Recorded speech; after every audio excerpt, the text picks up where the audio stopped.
देखिए, आज जो है अध्याय 1, ठीक है, क्लास 9 का।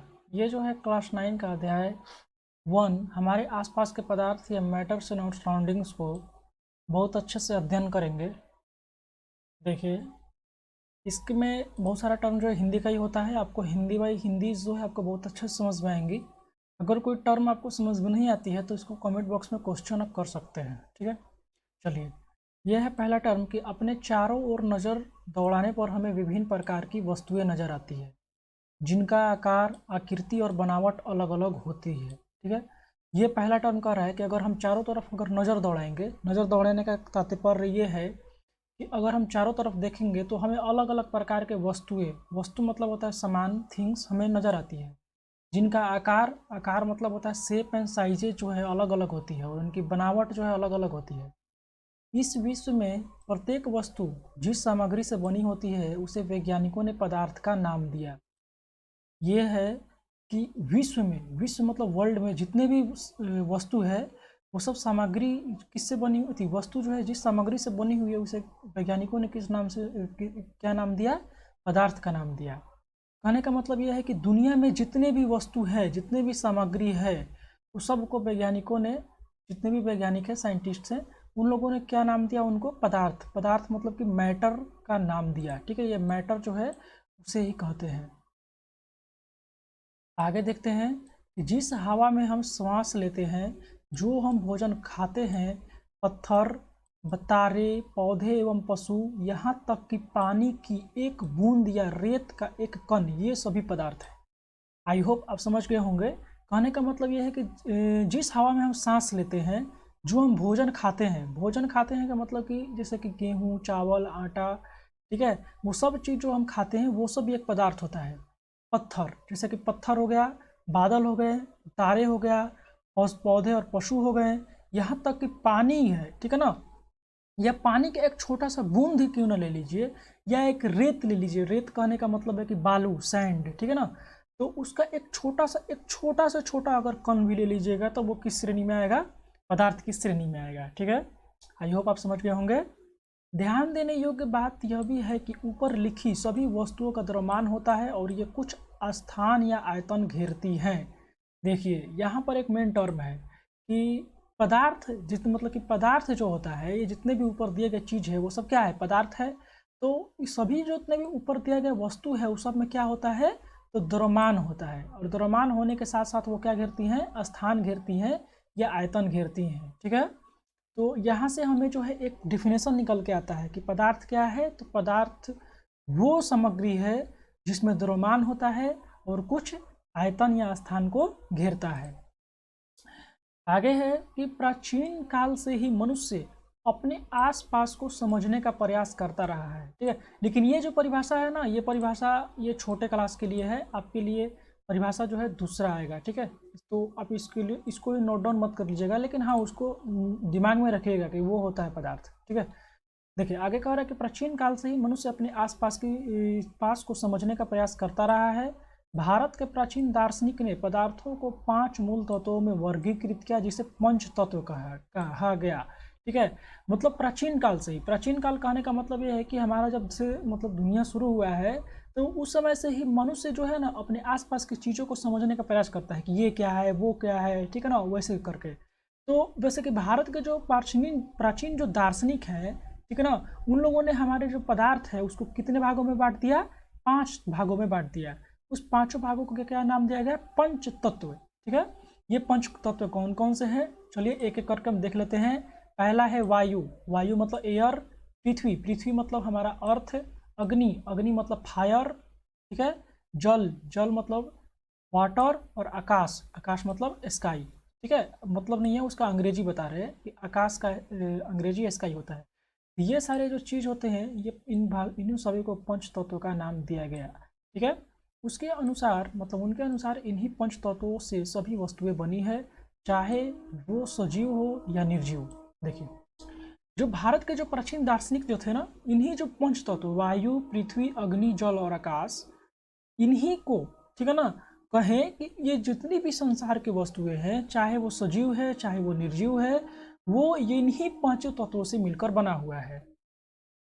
उस समय के यूनानी दार्शनिक ने भी पदार्थों को इस प्रकार वर्गीकृत किया है। ठीक है, मतलब कि पुराने ज़माने से ही सभी लोग जो थे, सभी जगह के जो लोग जो थे, वो आपस में क्या कर रहे थे कि चलो हम पदार्थ की परिभाषा देते हैं, हम पदार्थ की परिभाषा देते हैं। तो सभी लोगों ने जो है अपने अपने अनुसार पदार्थ की परिभाषा दिया था। तो ये हमारे भारतीय अनुसार जो था पंचतत्व है। अब यूनान के बारे में जान लेते हैं कि यूनान के दार्शनिकों ने कैसे पदार्थ की परिभाषा दिया। तो किया पदार्थ को किस प्रकार वर्ग किया। तो आधुनिक वैज्ञानिकों ने पदार्थ को भौतिक गुणधर्म एवं रासायनिक प्रकृति के आधार पर 2 प्रकार से वर्गीकृत किया। मतलब कहने का मतलब ये है कि आधुनिक जो वैज्ञानिक हैं उन लोगों ने पदार्थ को कैसे बांटा। तो उन लोगों ने पदार्थ को 2 टर्म को देखकर बांटा कि पहला उसका भौतिक गुणधर्म कैसा है, फिजिकल उसका कैसा है, और उसका रासायनिक केमिकल नेचर कैसा है। फिजिकल नेचर और केमिकल नेचर के आधार पर कितने भागों में बांट दिया, तो 2 प्रकार से बांट दिया। तो याद रखिएगा पदार्थ को मतलब कि आधुनिक वैज्ञानिक जो थे, मॉडर्न साइंटिस्ट जो थे, वो कितने भागों में बांट दिए, तो 2 भागों में। किसके किसके आधार पर बांटे, तो भौतिक गुणधर्म और रासायनिक प्रकृति, ठीक है ना, या रासायनिक गुणधर्म के आधार पर। देखिए आगे कह रहा है कि इस अध्याय में हम भौतिक गुणों के आधार पर पदार्थों के बारे में ज्ञान अर्जित करेंगे। पदार्थ के रासायनिक पहलुओं को आगे के अध्याय में पढ़ेंगे। देखिए इस जो चैप्टर है, इस चैप्टर में हम केवल भौतिक गुण के बारे में पढ़ेंगे। ठीक है, रासायनिक गुण के बारे में अगले चैप्टर में पढ़ेंगे। देखिए पहला पढ़ लेते हैं पदार्थों का भौतिक स्वरूप। पदार्थों का भौतिक, अच्छा भौतिक में तो समझते हैं, भौतिक वो चीज़ होता है जो फिजिकल इसको कह सकते हैं। ठीक है ना, तो फिजिकल या भौतिक कहने का मतलब क्या है। फिजिकल मतलब वो चीज़ होता है, एक फिजिकल चेंज भी होता है, भौतिक परिवर्तन, रासायनिक परिवर्तन, वो सब आप लोगों ने 6, 7, 8 क्लास से पढ़ते हुए आए होंगे। ठीक है, तो अगर हम भौतिक परिवर्तन का अगर बात करें तो भौतिक परिवर्तन वो चीज़ होता है जिस परिवर्तन में जैसे कि कोई नया पदार्थ नहीं बनता है, मतलब उस पदार्थ में परिवर्तन कर देने से कोई नया पदार्थ नहीं बनता है। कहने का मतलब ये है कि उसमें केवल आकृति, रंग, रूप, ठीक है ना, रंग नहीं कर सकते, आकृति और रूप में बदलाव होता है। जैसे कि बलून है, उसको अगर आप फुलाते हैं तो उसका क्या हो जाएगा, साइज बड़ा हो जाएगा, लेकिन है तो बलून ही ना। तो वो होता है भौतिक परिवर्तन। ठीक है ना, ये भौतिक परिवर्तन के बारे में बता रहे थे। ऐसे ही एक भौतिक स्वरूप होता है। भौतिक स्वरूप वो होता है जिसको हम देख सकते हैं। ठीक है ना, तो चलिए उसको हम देखते हैं। पहला टर्म कि पदार्थ जो है कणों से मिलकर बना होता है। पदार्थ, पहला टर्म याद रखिएगा, अगर पदार्थ का अगर गुण पूछ ले भौतिक स्वरूप, तो पहला टर्म होता है ये कि पदार्थ जो है किससे मिलकर बना हुआ है, तो पदार्थ जो है कणों से मिलकर बना हुआ है। कण कहने का मतलब क्या है, कण का मतलब समझते हैं, तो छोटे छोटे, एकदम छोटा से भी छोटा, जैसे कि एक चौक ले लीजिए, चौक, ठीक है, चौक उदाहरण के लिए, चौक को आप क्या कीजिए, रगड़ दीजिए, और रगड़ कर उसको हाथ में लीजिए, और उसका जो छोटा छोटा जो कण जो आपके उंगलियों पर सटा हुआ है ना, उस कण को, ठीक है ना, उससे भी छोटे छोटे जो कण होते हैं उसी को हम क्या कहते हैं, कण। तो वो छोटे छोटे कण जो है आपस में मिलकर क्या बना देते हैं, एक बहुत बड़ा पदार्थ बना देते हैं। देखिए इसके बारे में पढ़ लेते हैं कि बहुत समय तक पदार्थ की प्रकृति के बारे में 2 विचारधाराएं प्रचलित थी। एक विचारधारा का यह मानना था कि पदार्थ लकड़ी के टुकड़े की तरह सतत होते हैं, परंतु अन्य विचारधारा का मानना है कि पदार्थ रेत की तरह के कणों से मिलकर बने हैं। ठीक है, देखिए ये 2 विचारधारा क्या था। एक विचारधारा ये था ना कि जो मतलब कि ये माना जाता था कि पदार्थ जो है वो लकड़ी का टुकड़ा कैसा होता है, कठोर होता है, रिजिड होता है। तो वो जो है मतलब कि माना जाता था कि पहले जो पदार्थ जो है वो लकड़ी के टुकड़े की तरह होता था। ठीक है ना, वो कठोर होता था। लेकिन एक विचारधारा में कहा गया कि नहीं, जो पदार्थ जो है वो छोटे छोटे, ठीक है ना, पदार्थ जो है रेत की तरह, ठीक है ना, कणों से मिलकर बना हुआ है। तो देखते हैं एक क्रियाकलाप के अनुसार कि एक क्रियाकलाप देख लेते हैं कि पदार्थ के स्वरूप के बारे में ये निर्णय करते हैं कि ये सतत है कि कणों से मिलकर बने हुए हैं। देखिए तो इस क्रियाकलाप को देखते हैं। इस क्रियाकलाप को कीजिएगा आप लोग, एक 100 मिलीलीटर का बीकर लीजिएगा। बीकर कहने का मतलब यह है कि एक गिलास टाइप का एक बर्तन होता है, उसको लीजिएगा, ठीक है ना, शीशा का होता है, शीशा का। एक बीकर को जल से आधा भरकर जल के स्तर पर निशान लगा दीजिए। कहने का मतलब ये है कि एक जो शीशा का जो बीकर होता है उसको ले लीजिए, उसमें जल भरिए, उसको आधा भरिए और उसमें निशान लगा दीजिए कि जल जो है कितना तक है। ठीक है, ऐसा कर लेंगे। दिए गए नमक या शर्करा को कांच की छड़ की मदद से जल में घोल दें, और उसमें जो क्या कीजिए कि नमक मतलब कि उसमें घुलने योग्य नमक या शर्करा कहने का मतलब कि चीनी को, जो कांच का जो छड़ होता है ना, उसकी मदद से उसको हिलाइए और हिलाकर उसमें घोल दीजिए। और उसके बाद नोट आप कीजिए कि वो जल के स्तर में आए बदलाव पर ध्यान दीजिए। कहने का मतलब है कि उसके बाद आप नोट कीजिए कि क्या अगर हम उस चीनी या नमक को उसमें हम घोले हैं तो क्या जल का स्तर बढ़ा है या घटा है, यही आपको ध्यान देना है। कह रहा है कि आपके अनुसार नमक या शर्करा का क्या हुआ। अब ये बताइए आपके अनुसार, मतलब कि आपसे ही क्वेश्चन है कि वो जो नमक हम घोले हैं पानी में या शर्करा जो घोले थे पानी में, उसका क्या हुआ, आखिर वो गया कहाँ, ये कहाँ गायब हो गए। ठीक है, क्या जल के स्तर में कोई बदलाव आया, तो ऐसा कुछ नहीं हुआ। ठीक है ना, ये जो है जल के स्तर में कोई बदलाव नहीं आता है, आखिर ऐसा क्यों हुआ। ठीक है ना, तो ऐसा आप देखेंगे, ऐसा देखिए आगे बताया जाएगा कि इन प्रश्नों का उत्तर पाने के लिए हमें इस विचार को स्वीकारना होगा कि सभी पदार्थ कणों से मिलकर बने होते हैं। देखिए अब यहाँ पर ये क्लियर हो गया कि पदार्थ जो है वो एक सतत है या कणों से मिलकर बना है। तो याद रखिएगा यहाँ पर मेन पॉइंट, यहाँ पर आप लोग इसको अंडरलाइन कर लीजिएगा कि सभी पदार्थ कणों से मिलकर बने होते हैं। ठीक है, ये यहाँ पर एक मेन पॉइंट है। देखिए ऐसे ऐसे अगर हम कर दे रहे हैं ना, ये जो रेक्टेंगुलर टाइप का, तो इसका मतलब समझिएगा कि वो एक थोड़ा सा मेन पॉइंट है, अगर आप उसको अंडरलाइन कर सकते हैं अपने बुक में। उपरोक्त क्रियाकलापों में चम्मच में रखी गई नमक या शर्करा अब पूरे पानी में घुल गई है, जैसा कि चित्र 1.1 में दर्शाया गया है। अब ध्यान दीजिए, ये कह रहा है कि जो चम्मच में जो शर्करा जो था उसको हम जो बीकर में डालें और उसके जो शीशा का जो छड़ था उसकी मदद से अगर हम हिला दिए उसको और हिलाकर उस पूरी तरह से घुल गए, तो क्या हो गया, नमक पूरी तरह से उसमें घुल गया। आगे देखिए चित्र पॉइंट 1.1 में हम आ गए हैं और चित्र पॉइंट 1.1 में देख लेते हैं कि क्या है। ठीक है, देखिए ये जल है, यहाँ पर देखिएगा ध्यान से, ये वाला जो टर्म है ना, यहाँ पर देखिए इसमें क्या किया गया है, आधा जल को भरा गया है। देखिए यहाँ पर जल को भरा गया है ना, यहाँ पर आधा, यहीं तक लेयर तक। और इसमें क्या किया गया, आधा चम्मच या 1 चम्मच इसमें पानी को घोला गया। ठीक है, और इसका जो छड़ है, ठीक है ना, छड़ की मदद से वो जो मतलब कि था ना वो कांच की छड़ है, ये देखिए ये कांच की छड़ यहाँ पर दिख रहा होगा, ये कांच की छड़ की मदद से इसको हिलाया गया नमक को।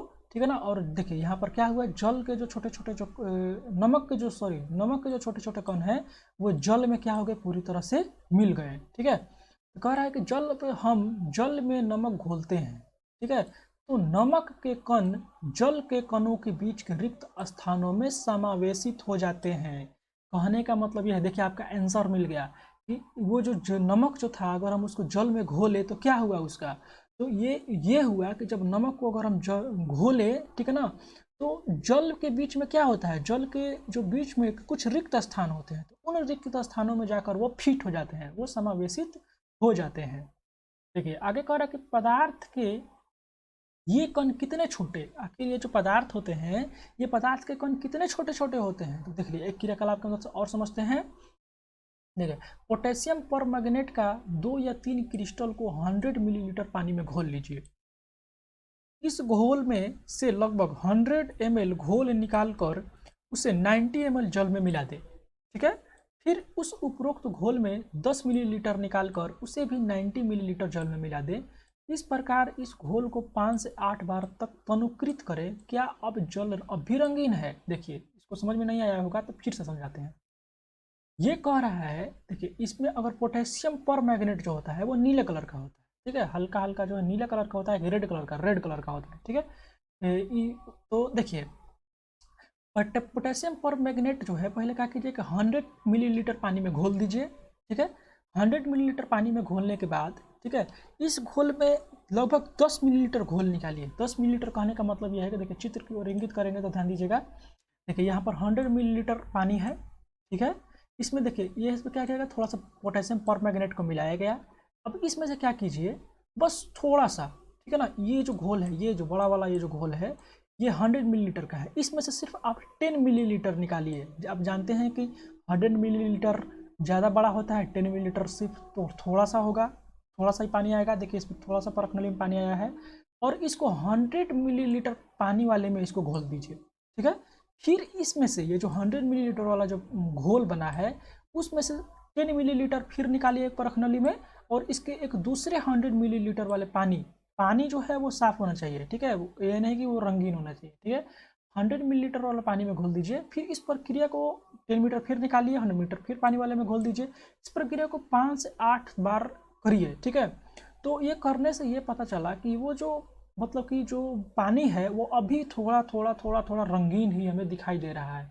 इसका मतलब ये चला का ये मतलब ये चला कि अनुमान लगाइए कि पदार्थ के कण कितने छोटे हैं। अब इससे आप अनुमान लगा सकते हैं कि पदार्थ के कण जो होते हैं वो कितने छोटे होते हैं। प्रत्येक बार तनुकृत करने पर घोल का रंग हल्का होता जाता है और फिर भी पानी रंगीन नजर आता है। देखिए यहाँ पर पता चल रहा है ना कि मतलब कि अगर हम उसको पानी को बार बार निकालेंगे, वो पानी वाले को, रंगीन पानी को अगर दूसरे पानी में डालेंगे तो फिर भी हमें जो है उस पानी को हल्का रंगीन हमें जरूर दिखाई देगा। इससे हमें ये पता चलता है कि पदार्थ के कण जो होते हैं अत्यंत सूक्ष्म होते हैं। ठीक है, देखिए ये कह रहा है आगे कि यह प्रयोग दर्शाता है कि पोटेशियम परमैंगनेट के बहुत थोड़े से क्रिस्टलों से पानी का बहुत अधिक मात्रा 1000 लीटर भी रंगीन हो सकते हैं। ठीक है, ये आप आई होप आप समझ गए होंगे। इससे हम ये निष्कर्ष निकालते हैं, ठीक है ना, कि पोटेशियम परमैंगनेट के केवल एक क्रिस्टल में कई सूक्ष्म कण होंगे। ये कण छोटे छोटे कणों में विभाजित हो जाते हैं। ठीक है, अंततः। तो चलिए और चलते हैं। अंततः एक स्थिति में ये कण और छोटे भागों में विभाजित नहीं किए जा सकते हैं। पोटेशियम परमैंगनेट की जगह 2 मिलीलीटर डेटॉल से भी यम क्रियाकलाप कर सकते हैं। लगातार तनुकृत होने पर भी उसकी महक हमें मिलती रहती है। तो ये प्रक्रिया जो है ना, आप डिटॉल के साथ भी आप कर सकते हैं। ठीक है, डिटॉल को क्या कीजिएगा कि एक गिलास में पानी लीजिएगा और उसमें 1 चम्मच जो है या कुछ डिटॉल को डाल दीजिएगा, फिर उसमें से 10 मिलीलीटर निकालिएगा, दूसरे गिलास में डाल दी, दूसरे जो पानी वाला बीकर है उसमें डाल दीजिएगा। ऐसे करते करते करते करते आप 5-6 बार कीजिएगा ना, तो फिर भी वो जो लास्ट में जो बचेगा ना वो गिलास है, उसमें से भी आपको थोड़ा थोड़ा डेटॉल का महक आएगा। जिससे हमें यह पता चलता है, देखिए जिससे हमें ये पता चलता है कि पदार्थ के कण बहुत छोटे होते हैं, इतने छोटे होते हैं कि हम इन्हें कल्पना भी नहीं कर सकते हैं। ठीक है, तो ये जो मेन पॉइंट है इसको आप याद कर लीजिएगा कि पदार्थ के कण जो है बहुत छोटे होते हैं, इतने छोटे कि हम कल्पना भी नहीं कर सकते हैं। देखिए आगे टर्म है पदार्थ के कणों के अभिलक्षित गुण। अभिलक्षित गुण कहने का मतलब यह है कि और कौन कौन से गुण है। देखिए पदार्थ के कणों के बीच रिक्त स्थान होता है। देखिए अभी हम जब हम घोल चीनी को या नमक को जब पानी में घोले थे, तो ये जो चीनी और नमक जो था घुल कर कहाँ चला गया था, पानी के रिक्त स्थानों के बीच वो जाकर समावेशित हो गया था। तो इसका मतलब हमें ये पता चला था कि पदार्थ के कणों के बीच रिक्त स्थान होता है। तो देखिए ये टर्म जो है फिर से क्रियाकलाप के अंदर समझाया है। क्रियाकलाप 1.1 और 1.2 में नमक, शर्करा, डेटॉल या पोटेशियम परमैंगनेट के कण समान रूप से पानी में वितरित हो गए। इसी प्रकार जब हम चाय, कॉफी या नींबू पानी पीते हैं तो एक पदार्थ के कण दूसरे पदार्थों के कणों के रिक्त स्थानों में समावेशित हो जाते हैं। यह दर्शाता है कि पदार्थ के कणों के बीच पर्याप्त रिक्त स्थान होता है। ठीक है, तो ये टर्म जो है आप यहाँ से याद कर लीजिएगा कि पदार्थ, यहाँ से देखिए, यहाँ से आप करिएगा इसको, फिर से एक बार दिखाते हैं। यहाँ से देखिए कि पदार्थ के कण, ठीक है ना, दूसरे पदार्थ के कणों के रिक्त स्थानों में समावेशित हो जाते हैं। यह दर्शाता है कि पदार्थ के कणों के बीच पर्याप्त रिक्त स्थान होता है। ठीक है, तो ये आप जरूर याद रखिएगा कि पदार्थ के कणों के बीच क्या होता है, रिक्त स्थान होता है। देखिए आगे का टर्म है कि पदार्थ के कण निरंतर गतिशील होते हैं। देखिए पदार्थ के कण निरंतर गतिशील होने का तात्पर्य क्या है, इसको हम जान लेते हैं कि ये गुण है। ठीक है ना, इसको याद रखिएगा। पदार्थ के कण क्या होते हैं, हमेशा गतिशील करते रहते हैं, मतलब हमेशा गति करते रहेंगे। देखिए एक क्रियाकलाप के मतलब समझते हैं। क्रियाकलाप 1.3 देखिए कह रहा है कि अपनी कक्षा के किसी कोने में एक बुझी हुई अगरबत्ती रख दे। ठीक है, इसकी सुगंध लेने के लिए आपको इसके कितने समीप जाना पड़ता है, क्वेश्चन मार्क। कहने का मतलब यह है कि क्वेश्चन मार्क है कि एक अपना एक क्लासरूम है। ठीक है, अपने क्लासरूम में क्या कीजिए कि एक कहीं पर कोना में भी अगरबत्ती को जला दीजिए, सॉरी ऐसे ही रख दीजिए। ठीक है ना, खोस कर ऐसे ही रख दीजिए, और उसको सूंघने के लिए आपको कितना समीप जाना पड़ सकता है, बहुत समीप जाना पड़ सकता है उसको सूंघने के लिए। ठीक है, ये पहला टर्म था। लेकिन अब दूसरा टर्म में कहा जा रहा है, ये पहला टर्म था, अब दूसरे टर्म में ये है कि अब अगर बत्ती जला दें क्या होता है, क्या दूर से ही इसकी सुगंध आपको मिलती है।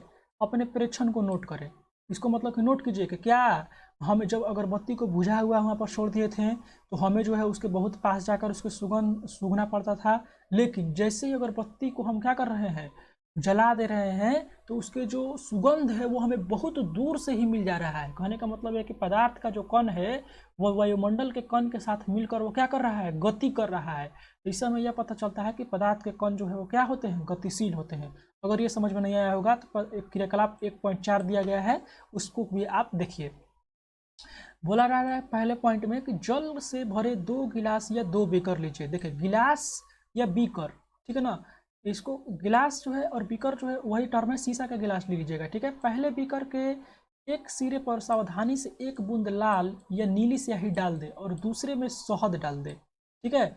इनको अपने कक्षा में या कक्षा के एक कोने में रख दे, अपने परीक्षण को नोट करें। अब देखिए ध्यान से, मतलब कहने का मतलब है कि 2 शीशे का गिलास लीजिए और एक में, ठीक है ना, नीला या लाल स्याही को उसमें धो के डाल दीजिए, ठीक है, और एक में शहद डाल दीजिए, ठीक है। अब क्या, अब उसको ध्यान से उसको कोना में, क्लास के कोना में आप रख दीजिए और उसके बाद उसको नोट कीजिए कि क्या हो रहा है। देखिएगा आप धीरे धीरे क्या होगा उसको, ठीक है ना, उसको आप नोट कीजिएगा क्रियाकलाप को। देखिए कह रहा है कि स्याही के बूंद डालने के तुरंत बाद आपने क्या देखा, ठीक है, यही नोट करना है।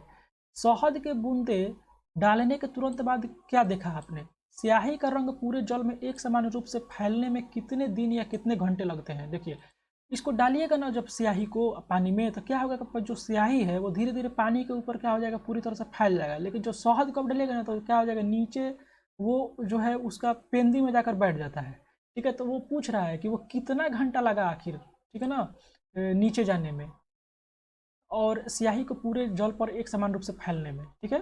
तो अब देखिए क्रियाकलाप 1.5 भी है, इसको समझ लेते हैं। इस पर क्रियाकलाप ही मेन है, इसको समझना बहुत जरूरी होता है क्रियाकलाप को। एक गिलास गर्म पानी से और दूसरा ठंडे पानी से भरे गिलास में कॉपर सल्फेट या पोटेशियम परमैंगनेट का एक क्रिस्टल डालें और एक ओर रखें, हिलाए नहीं, ठीक है। एकदम मतलब कि हिलाना नहीं है। गिलास में एक जगह काची करना है, एक गिलास गर्म पानी से और दूसरा ठंडा पानी से भरे गिलास में कॉपर सल्फेट, देखिए एक मतलब कि एक गर्म गिलास लेना है और एक ठंडा पानी का गिलास लेना है, ठीक है। और दोनों में क्या करना है, कॉपर सल्फेट या पोटेशियम परमैंगनेट का क्रिस्टल डाल देना है, बिल्कुल हिलाना नहीं है। कह रहा है क्रिस्टल को सतह पर बैठने दें। गिलास में ठोस क्रिस्टल के ठीक ऊपर क्या दिखाई पड़ता है, समय बीतने पर क्या होगा, ठीक है। ये सब आपको क्वेश्चन पूछा जा रहा है, क्रियाकलाप है, सब करना है आपको। इससे ठोस और द्रव के कणों के बारे में क्या पता चलता है, ठीक है। क्या तापमान के साथ मिश्रित होने की दर बदलती है और क्यों। देखिए जैसे कि देखिए इसका निष्कर्ष ये निकालेंगे ना कि जो चीज़ गर्म रहता है ना, गर्म, ठीक है, तो वो गर्म रहेगा ना तो उसमें बहुत चीज़ जो है ऑटोमेटिक घुल जाता है और घुल कर जो है मतलब कि क्रिस्टल जो जल्दी घुल जाएगा। लेकिन अगर जो कोई ठंडा रहता है कोई चीज़ तो उसमें जो है कोई पता जल्दी नहीं घुलता है, ठीक है। तो इसका देखिए आप निष्कर्ष यहाँ पर निकालिएगा। कह रहा है कि अगर तीनों आप निष्कर्ष कीजिएगा ना, उपरोक्त तीनों मतलब क्रियाकलाप 1.3, 1.4, 1.5 से हम यह निष्कर्ष निकाल सकते हैं कि पदार्थ के कण निरंतर गतिशील होते हैं अर्थात उसमें गतिज ऊर्जा होती है, ठीक है। देखिए यहाँ पर एक मेन वीवीए पॉइंट है, इसको आप याद रखिएगा कि जो पदार्थ के जो कण हैं वो क्या है, हमेशा गतिशील होते हैं, निरंतर गतिशील होते हैं और उनमें क्या होता है, गतिज ऊर्जा होता है। और एक और चीज़, अभी जो हम क्रियाकलाप किए थे 1.5, तो उसमें क्या हुआ था, एक गर्म पानी था और एक ठंडा पानी था। तो गर्म पानी वाला जो होता है उसमें कोई भी अगर कण आप घुलाएगा ना तो बहुत जल्दी घुल जाएगा।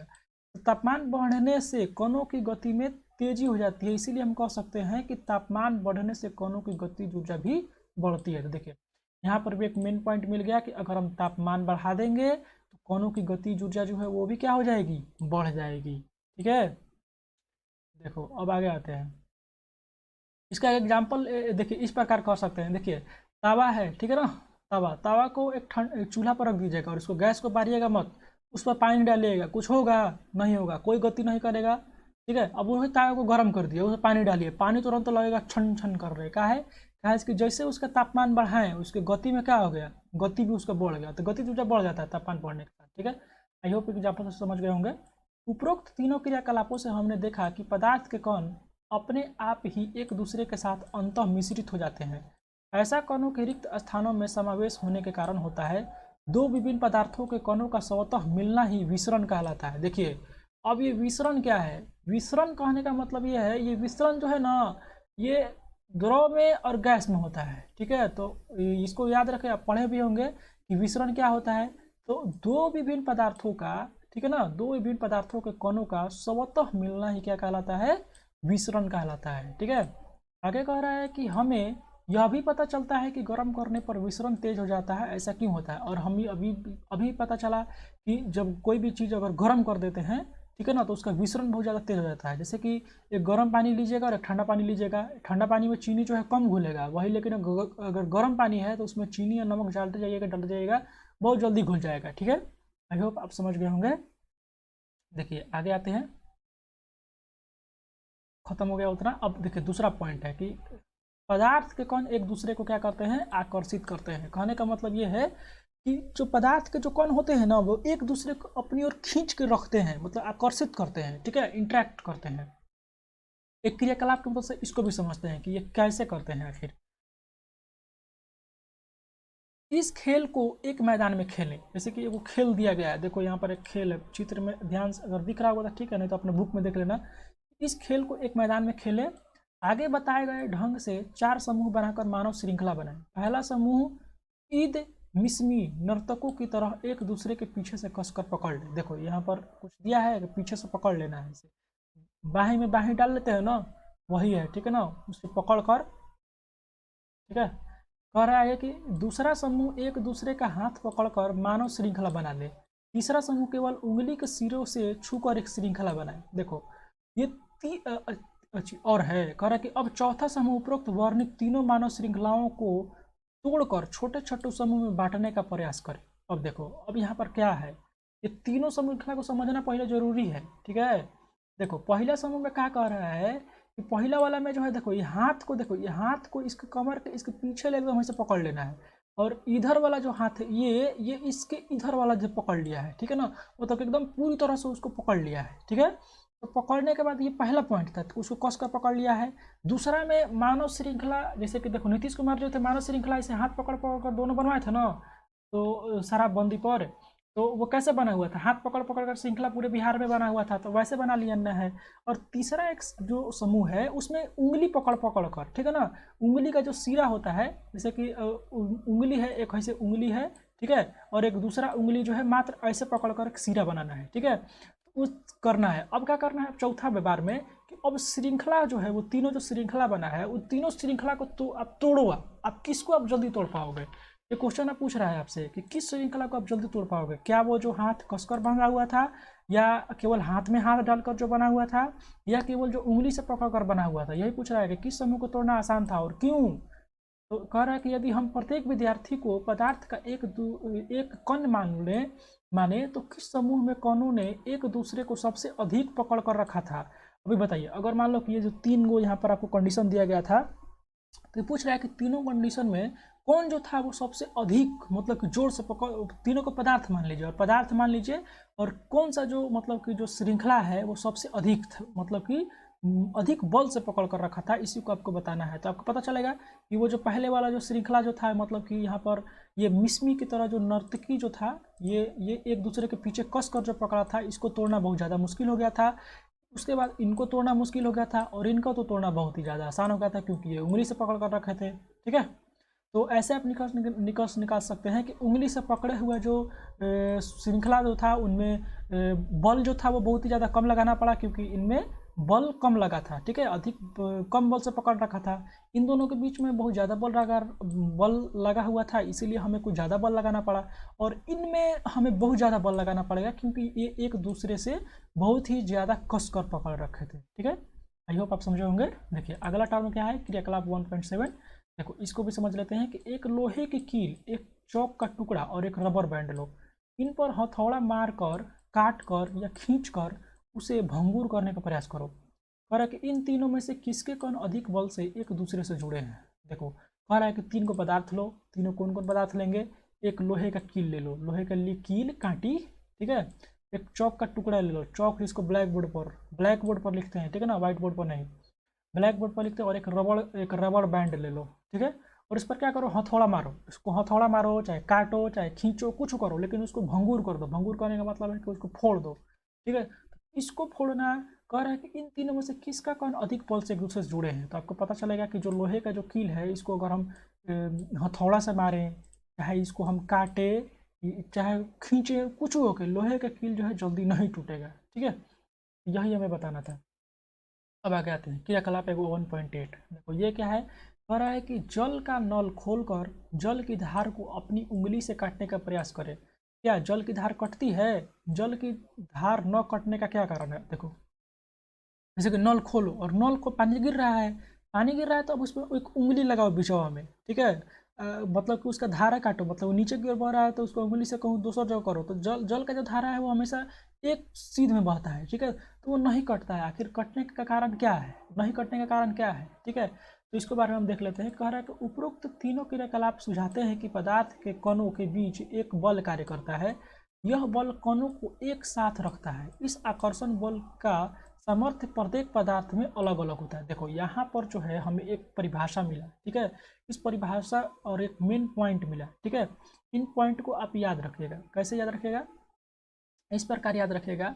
देखिए यहाँ से आप यहाँ से अंडरलाइन कीजिएगा कि पदार्थ के कणों के बीच एक बल कार्य करता है। पदार्थ के कणों के बीच क्या करता है, एक बल कार्य करता है, और यह बल जो है क्या करता है, यह बल कणों को एक साथ रखता है, यह कणों को एक साथ जोड़ कर रखता है, ठीक है। इस आकर्षण बल का सामर्थ्य, ठीक है ना, सामर्थ्य मतलब होता है शक्ति, ठीक है, पावर, ठीक है, प्रत्येक पदार्थ में अलग अलग होता है। प्रत्येक पदार्थ में अलग अलग कहने का तात्पर्य ये है, एक लोहे का कांटी है, ठीक है, लिए थे आप, उसका जो है आकर्षण बल बहुत ज़्यादा होगा, उसका पावर बहुत अधिक होगा क्योंकि वो कस कर पकड़ा हुआ है। और एक क्या था, और एक चौक का टुकड़ा था, उसको पे हथौड़ी मारिएगा तुरंत ही टूट जाएगा, ठीक है, तो उसका जो है सामर्थ्य मतलब कम होगा लोहे से, ठीक है। तो प्रत्येक जितने भी पदार्थ होते हैं उनका सामर्थ्य जो है अलग अलग होता है। अब देखिए प्रश्न है यहाँ पर कि प्रश्न आ गया, यहाँ पर कह रहा है कि निम्नलिखित में से कौन से पदार्थ है, कहने का मतलब ये है कि यहाँ पर कौन कौन सा पदार्थ होगा, निम्नलिखित में से आपको चुनना है कौन कौन से पदार्थ होगा, ठीक है। तो देखिए चुन लेते हैं। पहला कुर्सी है, तो कुर्सी देखिए कुर्सी जगह घेर रहा है, आसान घेर रहा है, उसमें रिक्त स्थान होता है, ठीक है, उनमें उनमें बल लगता है, ये सब जो है पदार्थ के गुण है, पदार्थ चुनने का गुण है, ठीक है, तो ये सब निकाल सकते हैं। कुर्सी एक क्या है वायु, स्नेह, ठीक है ना, गंध, घृणा, बादाम, विचार, शीत, शीतल पे, इत्र की सुगंध, ये सब बताना है कि क्या ये सब पदार्थ है कि नहीं, ठीक है। तो इसको आई होप आप कर लीजिएगा, बहुत अच्छे से आप कर लीजिएगा क्योंकि आप बहुत अच्छे से समझ गए होंगे, ठीक है, आप बहुत अच्छे से कर लेंगे, ठीक है। देखिए यही अब यही इत्र वाला है। देखिए ये वाला जो क्वेश्चन है ये इत्र वाला करवाए कि अगरबत्ती को अगर हम मतलब कि एक कोने में जला कर रख देते हैं तो उसका सुगंध जो हमें क्यों जाता है, विसरण प्रक्रिया द्वारा आता है। आई होप इसको बहुत अच्छे से आप अंडरलाइन करवाए थे, आप उसको लिख लीजिएगा। कह रहा है कि स्विमिंग पूल में गोताकार पानी काट पाता है, इससे पदार्थ का कौन सा गुण परिचित होता है। वही देखिए मतलब कि नल से पानी आ रहा है तो उसके बीच में अगर हम उंगली को डालते हैं तो पानी का जो कण है वो काची के चला जाता है, साइड साइड से बहने लगता है कि नहीं, तो उसका धार कट जाता है कि नहीं। तो वही पूछ रहा है कि स्विमिंग पूल जो गोताखार है पानी क्यों काट पाता है, तो क्यों, क्योंकि मतलब कि उसमें जो समर्थ है बांधने की जो क्षमता होती है वो बहुत ज़्यादा कम होती है और उनके बीच में रिक्त स्थान होती है, ठीक है। तो इसी के कारण कारक पदार्थ के कणों के क्या क्या विशेषताएं हैं, अभी आप जितने भी विशेषताएं पढ़े 3 4, ठीक है ना, वो सभी को लिख दीजिएगा, ठीक है। चलिए अब आते हैं यहाँ पर कि पदार्थ की अवस्थाएं। पदार्थ की अवस्थाएं कहने का मतलब कि पदार्थ के कौन कौन सी अवस्थाएं होती हैं उसके बाद जानेंगे। States of matter. अपने आसपास की पदार्थों को ध्यान से देखें, देख लीजिए एक बार बढ़िया से, ठीक है। ये कितने प्रकार के हैं, ठीक है, देख लीजिए और देख के बताइए कि कौन कौन से प्रकार के हैं। हम पाते हैं कि पदार्थ अपने 3 रूप में होते हैं, तो देख के पता चल रहा होगा कि वहाँ पर तीन रूप का पदार्थ है, ठीक है ना। मेन पॉइंट है, लगाइए यहाँ से अंडरलाइन कीजिए। कह रहा है कि पदार्थ अपने 3 रूप में होते हैं, ठीक है, कौन कौन, पहला ठोस, ठीक है, सॉलिड, इसको अंग्रेजी में कहते हैं लिक्विड, ठीक है ना, द्रव, और गैस मतलब गैस का अंग्रेजी गैस ही होता है, ठीक है। ये तीनों रूप जो हैं ये होते हैं, ठीक है। आगे है कि पदार्थ की ये अवस्थाएं उनके कणों की विभिन्न विशेषताओं के कारण होती है। आखिर ये जो पदार्थ की जो अवस्थाएं हैं ये किस विशेषताओं के कारण होती है, तो विभिन्न विशेषताओं के कारण होती है। विभिन्न अवस्थाओं को हम बढ़िया से पढ़ेंगे, ठीक है। कह रहा है कि अब हम पदार्थ की तीनों अवस्थाओं के गुणों का विस्तार से अध्ययन करेंगे। देखिए अब हम सब जो विशेषता है उसके गुणों का हम देखिए अध्ययन करते हैं। पहला यहाँ पर है कि ठोस अवस्था। कहने का मतलब यह है कि पहला जो दिया गया था ना सॉलिड, उसके बारे में हम पढ़ेंगे कि ठोस अवस्था कैसा होता है। सबसे पहले क्रियाकलाप करते हैं। क्रियाकलाप करना बहुत जरूरी है, ठीक है। क्रियाकलाप की ही मदद से आपको जो है एक्सपेरिमेंट करिएगा ना तो आपको अनुभव होगा कि अरे पदार्थ जो है वो कैसा था, ठीक है। पर कि निम्नलिखित वस्तुओं को एकत्रित करें। जैसे कि यहाँ पर जो कुछ वस्तु दिया गया है उसको एकत्रित कीजिए, जैसे पेन, किताब, सुई और लकड़ी की छड़, ठीक है। कितना चीज़ है, एक पेन, 2 किताब, तीसरा सुई और चौथा लकड़ी का छड़, ठीक है। आप इकट्ठा कर लीजिए। देखिए अब ऊपर आते हैं इसका। आगे बोल रहा है कि इन वस्तुओं के चारों ओर पेंसिल घुमाकर उसके आकार का रेखांकित कीजिए, ठीक है। अब जितना भी चीज़ आप इकट्ठा किए थे उसको अब चारों ओर उसको क्या कीजिए, चारों ओर पेंसिल घुमाकर उसको आकार का रेखांकित कीजिए। कह रहा है आगे कि क्या इन सभी का निश्चित आकार, स्पष्ट सीमाएं तथा स्थिर आयतन है। ठीक है, मतलब कि जैसे कि एक पेपर ले लीजिएगा, चाहे कहीं भी मिट्टी पर ही, चाहे मतलब कि पेपर ले लीजिएगा और उसको लेने के बाद उसके चारों तरफ पेंसिल से उसको कर दीजिएगा। ठीक है, कहने का मतलब कि उनका अगर उसका निश्चित आयतन या निश्चित आकार उनका मिल रहा है। ठीक है, एक प्रकार से ये क्वेश्चन है आपसे, तो आपका आंसर होगा हाँ। ठीक है, इन पर हथौड़ा मारने, खींचने या गिराने से पर क्या होता है। अगर इस पर आप हथौड़ा मार दीजिएगा या उसको आप खींचिए जोर से या उसको गिरा दीजिए तो क्या होगा। ठीक है, क्या इनका एक दूसरे में विसरण संभव है। देखिए विसरण के बारे में अभी जस्ट पढ़ा है कि विसरण क्या होता है, तो दो पदार्थों का आपस में क्या हो जाना, स्वतः ही मिल जाना विसरण कहलाता है। तो क्या लोहे की छड़ किताब का आपस में मिला दीजिएगा, मिश्रण हो जाएगा। ठीक है, यही पूछ रहा है आपसे, तो आपका आंसर होगा नहीं। बल लगाकर इनको संपीड़ित करने का प्रयास करें, क्या ये संपीड़न होता है। देखिए संपीड़न का टर्म यहाँ पर आपको एक नया मिल गया होगा। संपीड़ित मतलब होता है किसी चीज को दबाना, किसी चीज को आप जितना ज्यादा दबाइएगा अगर वो दब रहा है तो इसका मतलब कि उसमें संपीड़ित हो रहा है।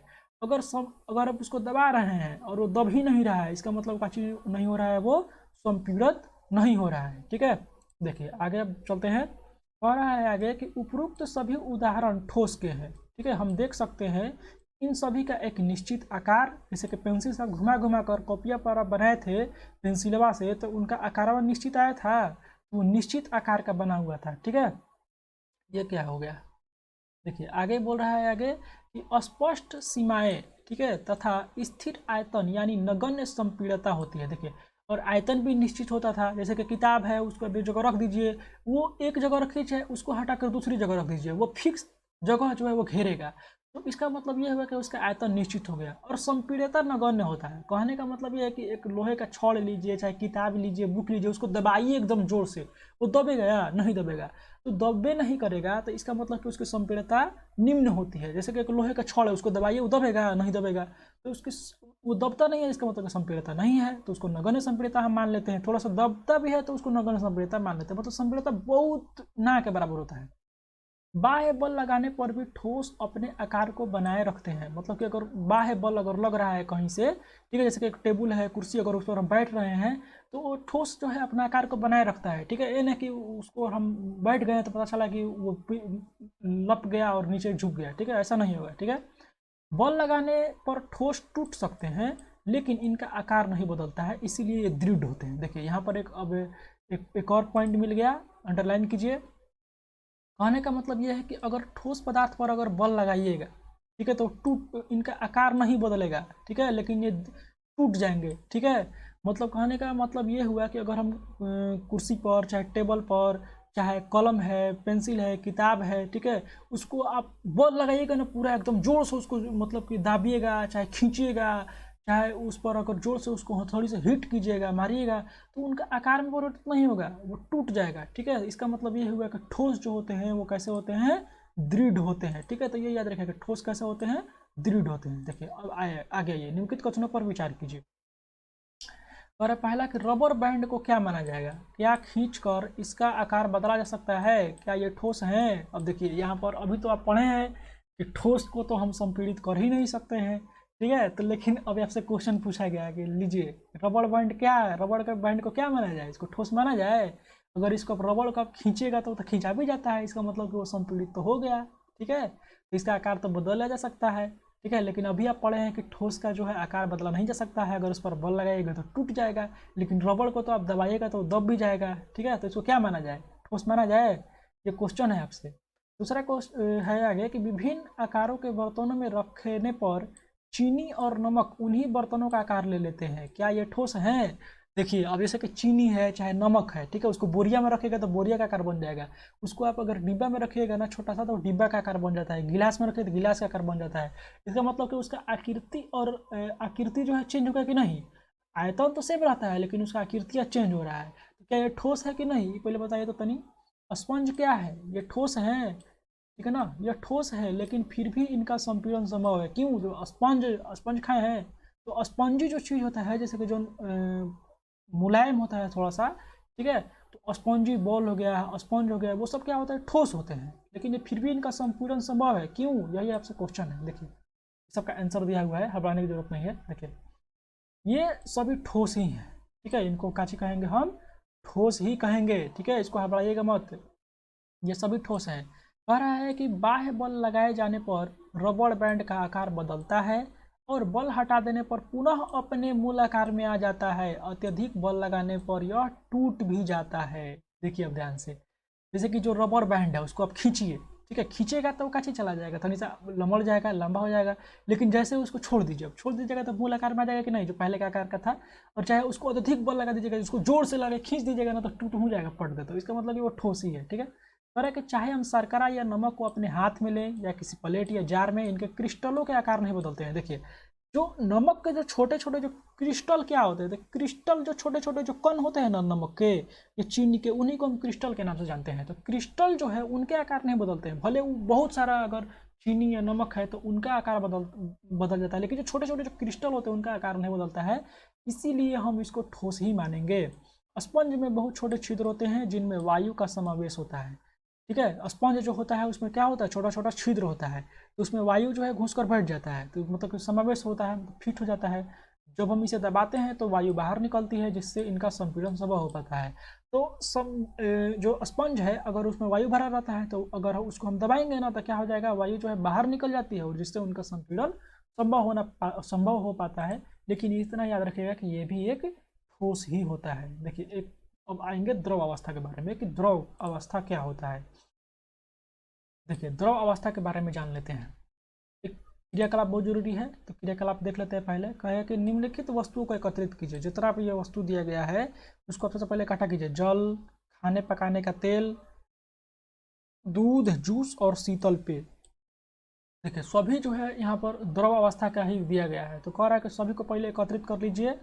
फिर बोल रहा है विभिन्न आकार के बर्तन, मतलब विभिन्न, कोनो लोटा ले लीजिए, कोनो गिलास ले लीजिए, कोनो बाल्टी ले लीजिए, मतलब विभिन्न आकार का बर्तन रहना चाहिए, ठीक है। प्रयोगशाला के एक मापक सिलेंडर की सहायता से इन मंत्रों में 50 लीटर का निशान लगा दीजिए। और जितना भी आपको बर्तन मिला है, और प्रयोगशाला में एक मापने वाला एक सिलेंडर होता है ना, ठीक है, जिस पर लिखा रहता है 1 ml, 2 ml, 3 ml, 5 ml, चाहे 10 ml, 20 ml, 30 ml, ठीक है। तो उस पर 50 ml करके जहाँ पर आएगा 50 ml नीचे से मापिएगा और ऊपर तक जहाँ तक जाएगा 50 ml वहाँ पर निशान लगा दीजिए अपने बर्तन में। अब इन कह रहा है कि इन द्रवों को फर्श पर डालने देने से क्या होगा, ठीक है। अब इन द्रवों को क्या कीजिए, अब सबको मतलब कि फर्श पर डालने पर क्या होगा, ठीक है। ये आपसे क्वेश्चन पूछ रहा है कि अगर फर्श पर अगर हम डाल दें इन द्रवों को तो क्या होगा। फिर बोल रहा है आगे कि किसी एक द्रव, ठीक है ना, किसी एक द्रव का 50 मिलीलीटर माप कर विभिन्न बर्तनों में क्रमशः एक एक करके डालें। क्या प्रत्येक बार आयतन एक समान रहता है। देखिए कह रहा है कि किसी एक द्रव का 50 मिलीलीटर विभिन्न बर्तनों में बर्तनों में क्रमशः एक एक करके डालें। कहने का मतलब है कि आप जितना भी बर्तन लाए थे उसमें 50 मिलीलीटर मापे थे ना, और काची कीजिए कि अब द्रव जो लिए थे आप, जितना भी दूध लिए थे, विभिन्न जो मतलब कि पदार्थ जो था उसको एक एक करके सही बर्तनों में डालिए। तो क्या सबका आयतन सेम आया है। कह रहा है कि क्या द्रव का आकार एक समान रहता है। अगर आप डाले हैं विभिन्न बर्तन में तो द्रव का आकार जो वो सेम था, किसी में ग्लास का शेप ले लिया, तो किसी में बाल्टी का शेप ले लिया, तो किसी में कटोरा का शेप ले लिया, तो ले लिया कि नहीं, किसी में देगची का शेप ले लिया, ऐसा हो जाएगा, ठीक है। चाहे बड़ा छोटा जो भी लिख सकते हैं। द्रव को एक बर्तन से दूसरे बर्तन में उड़ने पर क्या यह आसानी से बहता है। अगर मान लीजिए द्रव है मतलब कि एक गिलास पानी लिए हैं और उसको दूसरा गिलास में डालना चाहते हैं तो डाल दीजिएगा, तो क्या वो आसानी से बह जाता है कि नहीं, तो बह जाता है, ठीक है। तो ये आप क्रियाकलाप है, ये आपको सोचना है, ठीक है। जितने आप इसको सोचिएगा ना तो आप उस वीडियो को पॉज करके इसको सोचिएगा, ठीक है। चलिए तो देखिए इसका आंसर भी यहाँ पर दिया गया है। देखिए प्रेक्षण से हम पाते हैं, ठीक है। देखिए अब यहाँ पर एक मेन पॉइंट है, इसको आप क्या कीजिएगा, अंडरलाइन कीजिएगा कि द्रव का आकार नहीं लेकिन आयतन निश्चित होता है। कहने का तात्पर्य यह है कि द्रव का आकार तो निश्चित नहीं होता है लेकिन आयतन निश्चित होता है। कहने का मतलब ये है कि अगर हम 1 लीटर अगर पानी लिए हैं तो उसको चाहे लोटा में डालिए, चाहे आप उसको देगची में डालिए, चाहे आप उसको बाल्टी में डालिए, वो 1 लीटर पानी जो है वो 1 ही लीटर रहेगा, ठीक है ना। ये ना कि अगर आप उसको 1 लीटर पानी लिए हैं उसको बड़का बाल्टी में डालिएगा तो वो 10 लीटर हो जाएगा, नहीं, उसमें भी अगर बाल्टी में डाल दीजिएगा तो वो 1 ही लीटर रहेगा, ठीक है। इसका मतलब ये हुआ कि आयतन जो है वो निश्चित होता है, ठीक है। और आगे का भी पॉइंट अंडरलाइन कीजिएगा कि जिस बर्तन में इन्हें रखा जाए, ठीक है, तो ये उसी का आकार ले लेते हैं। कहने का तात्पर्य ये है कि अगर हम जैसे कि पानी है, पानी को अगर हम लोटा में डालते हैं तो लोटा का आकार ले लेता है, अगर हम गिलास में डालते हैं तो वह गिलास का आकार ले लेता है। तात्पर्य ये हुआ कि द्रव का आकार तो निश्चित नहीं होता है, लेकिन उसका आयतन निश्चित होता है। क्योंकि इसका आकार निश्चित क्यों नहीं होता है, तो इसका आकार निश्चित होने का कारण ये है कि अगर हम जिस बर्तन में डालते हैं वो उसी का आकार ले लेता है। देखिए अब आगे का पॉइंट में डाल कीजिएगा कि द्रव में बहाव होता है। ठीक है, द्रव में क्या होता है, बहाव होता है। मतलब कि अगर द्रव को अगर आप बहाइएगा तो बह जाएगा। बहाव होने से क्या हो जाएगा, इनका आकार बदलते रहता है, इसीलिए ये दृढ़ नहीं है लेकिन तरल होते हैं। देखिए अब ठोस पदार्थ के बारे में जाने थे कि ठोस में बहाव नहीं होता है, इसीलिए ये दृढ़ होते हैं। दृढ़ मतलब कठोर होते हैं, रिजिड होते हैं।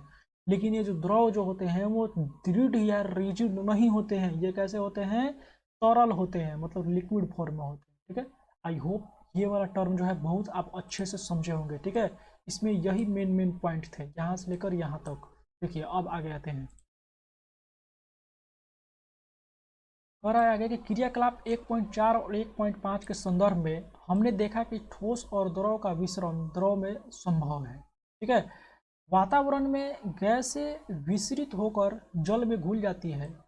ये गैस विशेषतः ऑक्सीजन और कार्बन डाइऑक्साइड जलीय जंतुओं तथा पौधों के लिए अनिवार्य होती है। देखिए अब क्रियाकलाप 1.4 और 1.5 में अब क्या देखे थे, ठोस और द्रव का विसरण द्रवों में संभव है। ठीक है, कहने का मतलब यह है कि जैसे कि ठोस ठोस चीनी है और एक द्रव, ठीक है ना, एक पानी है, वो दोनों का घोल दीजिए तो दोनों जो है घुल जाएगा कि नहीं, तो दोनों का विसरण संभव है। ठीक है, तो वैसे ही वातावरण में जो गैस जो होती है ना, वातावरण की जो गैस होती है, बोल रहा है ना कि वातावरण की जो गैसें विसरित होकर जल में घुल जाती है। ठीक है, ये जो वातावरण की जो गैस है वो कहाँ से घुल जाती है, जल में जाकर घुल जाती है। और ये गैस विशेषतः ऑक्सीजन एवं कार्बन डाइऑक्साइड जलीय जंतु एवं पौधों के लिए अनिवार्य होती है। जैसे कि कहने का मतलब यह है कि जो जल में जो रहने वाले जो जीव हैं वो उनको ऑक्सीजन कहाँ से मिलता है, तो जो जल में जो ऑक्सीजन घुला होता है उन्हीं से तो मिलता होगा। या जो जलीय पौधे हैं वो उनको सांस लेने के लिए, उनको अपना खाना फोटोसिंथेसिस जो प्रकाश संश्लेषण की जो प्रक्रिया है उनको पूरा करने के लिए कार्बन डाइऑक्साइड की आवश्यकता पड़ती है। तो कार्बन डाइऑक्साइड की आवश्यकता जो पड़ती है तो वो कहाँ से उनको मिलती है, तो जो जल में घुला हुआ जो कार्बन डाइऑक्साइड है उन्हीं से तो मिलता होगा। इसका हमें ये पता चला कि जो गैस जो होती है वो जल में भी जाकर घुल जाती है, तो किस माध्यम से, विसरण के माध्यम से। ठीक है, देखिए अब आगे आते हैं। बोल रहा है कि सभी जीवधारी अपने जीवन निर्वाह के लिए श्वास लेते हैं। जितने भी जो जीवधारी हैं, ठीक है ना, वो जीवन निर्वाह के लिए क्या करते हैं, श्वास लेते हैं। जलीय जंतु जल में घुली ऑक्सीजन के कारण श्वास लेते हैं। जो जलीय जो जंतु है, जो जल में घुला हुआ ऑक्सीजन होता है उसके कारण श्वास लेते हैं। ठीक है, इसको आप लोग इंपोर्टेंट कीजिएगा। ठीक है, ये जो है यहाँ से इंपोर्टेंट आप लोग कर सकते हैं कि जो जलीय जंतु जो होते हैं वो किसके कारण कहाँ से सांस लेती है, तो जो जल में घुले हुए ऑक्सीजन होती है उसके कारण सांस लेती है। देखिए आज के बाद आगे है कि इस तरह से हम यह निष्कर्ष पर पहुँचते हैं कि द्रव में ठोस, द्रव में गैस, तीनों का विसरण संभव है। कहने का मतलब ये है, देखिए यहाँ पर एक टर्म है, ठीक है, कि विसरण किसका किसका संभव हो सकता है, द्रव में ठोस, ठीक है, और द्रव और गैस। ठीक है, मतलब कि द्रव, जैसे कि कहने का मतलब है कि चीनी और नमक को आप घोले थे, सॉरी चीनी और पानी को घोल दिए थे तो वो द्रव और ठोस का हो गया। द्रव में द्रव तो हो ही सकता है और गैस में गैस हो सकता है, और द्रव और गैस दोनों का हो सकता है। इसके मतलब तीनों का विसरण संभव हो जाता है। ठोस की अपेक्षा द्रव में विसरण की दर अधिक होती है। जैसे कहने का मतलब यह है कि ठोस जो होता है ना वो बहुत ज़्यादा विसरण नहीं कर पाता है, लेकिन द्रव जो है विसरण उसमें आसानी से, ठोस की तुलना में आसानी से हो जाता है। ठीक है, इससे ऐसा इसलिए होता है क्योंकि द्रव अवस्था में पदार्थ के कण स्वतंत्र रूप से गति करते हैं और ठोस की अपेक्षा द्रव के कणों में रिक्त स्थान भी अधिक होता है। यहाँ से आप एक इम्पोर्टेंट पॉइंट लगाइएगा, अंडरलाइन कीजिएगा। देखिए ये अगर आपसे क्वेश्चन पूछे, यहाँ से आप अंडरलाइन कीजिएगा कि ठोस के अपेक्षा द्रव में विसरण की दर अधिक क्यों होती है। ये यहाँ से एक क्वेश्चन बन जाएगा कि ठोस की अपेक्षा द्रव में विसरण की दर अधिक क्यों होती है। तो ऐसा इसलिए होता है क्योंकि जो द्रव अवस्था में जो पदार्थ के जो कण होते हैं वो स्वतंत्र रूप से गति करते हैं। हम ये जानते हैं कि जो पानी है उसको बहा दीजिए तो वो गति करते रहेगा। अब ठोस है, जैसे कि डस्टर है, डस्टर एक जगह रखा हुआ है, क्या वो गति कर रहा है, नहीं, तो वो उसके कण गति कर रहे होंगे, लेकिन वो ठीक है ना, तो द्रव स्वतंत्र रूप से गति नहीं करते हैं। ठीक है, जो द्रव के जो कण होते हैं वो स्वतंत्र रूप से गति करते हैं। ठीक है, आगे बोल रहा है कि ठोस की अपेक्षा द्रव के कणों में रिक्त स्थान भी अधिक होता है। ठीक है, कहने का मतलब यह है कि अगर हम चीनी को अगर पानी में घोल देते हैं तो वो जो चीनी है वो पानी के रिक्त स्थान में जाकर घुल जाता है, तो वो रिक्त स्थान अधिक हुआ है कि नहीं ठोस की अपेक्षा। ठीक है, आई होप आप समझ गए होंगे। देखिए अब आगे आते हैं गैसीय अवस्था के बारे में। अब हम देख लेते हैं कि गैसीय अवस्था क्या है। लास्ट है गैसीय अवस्था। ठीक है, पदार्थ की अवस्था में से कह रहा है कि आपने कभी उस गुब्बारे वाले पर ध्यान दिया है जो गैस के एक ही सिलेंडर से बहुत सारे गुब्बारे हवा में भरता है। क्वेश्चन है आपसे, उससे पता कीजिए कि एक सिलेंडर से वह कितने गुब्बारे भरता है। उससे पूछे कि सिलेंडर में कौन सी गैस है। अब देखिए ये जाके आप क्वेश्चन पूछेगा वो गुब्बारे वाला से कि आखिर एक ही जो गुब्बारा है लिया है, उन्हीं गुब्बारा से मतलब कि बहुत सारा गैस बलून जो है भर देता है, गुब्बारे भर देता है। ठीक है, तो उससे पूछना है कि बताइए कि इतना सारा जो गैस है आप कहाँ से ला रहे हैं इस पंप में। ठीक है, और उसमें कौन कौन सा गैस है। देखिए अब इसका लिए हम क्रियाकलाप लेते हैं कि क्रियाकलाप को समझना बहुत जरूरी है। ठीक है, पहला है कि 100 मिलीलीटर के 3 सिरिंज लीजिए और उनके सिरे को रबड़ के कॉर्क से बंद कर दे, जैसा कि चित्र 1.4 में दिखाया गया है। 100 मिलीलीटर का पिस्टन देखिए, यहाँ पर पिस्टन दिया गया है और ये जो यहाँ पर देखिए यहाँ पर पॉइंट आउट कर रहे हैं, ऐसा देखिए ये पिस्टन होता है, इसको पिस्टन कहते हैं। और क्या कीजिए, ये यहाँ पर रबड़ कॉर्क से बंद कर दीजिए। आगे कह रहा है कि सभी सिरिंजों के पिस्टन को हटा ले। ठीक है, पहली सिरिंज में हवा रहने दें, दूसरी में जल और तीसरी में चौक के टुकड़े भर दें।